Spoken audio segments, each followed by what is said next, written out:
Here's the reflection of Chapter 1.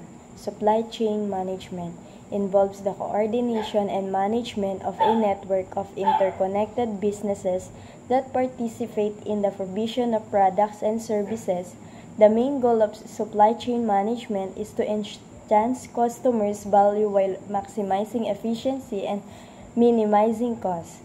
The first is suppliers provide raw materials or components. The second is manufacturers transform inputs into finished product. The third is distributors deliver products to retailers or customers. The fourth is retailers sell product to end consumers. The fifth is processes planning, forecasting demand, and planning inventory levels. The sixth is sourcing, selecting suppliers, and negotiating contracts.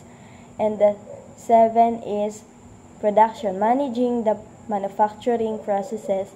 And the eighth is delivery, logistics involves in transporting products. And the ninth is return, handling returned products and managing excess inventory.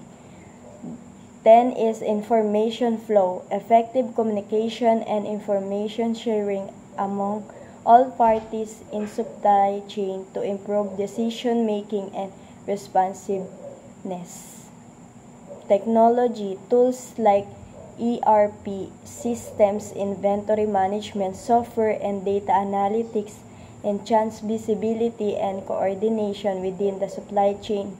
Sustainability chain increasing focus on sustainable practices to minimize environmental impact and promote social responsibility. Supply chain management aims to create a streamlined flow of goods, information, and finances from suppliers to customers. By optimizing these processes, organization can reduce costs, improve quality, and increase customer satisfaction. Effective supply chain management leads to a competitive advantage and enabling businesses to respond swiftly to market changes and customers' needs.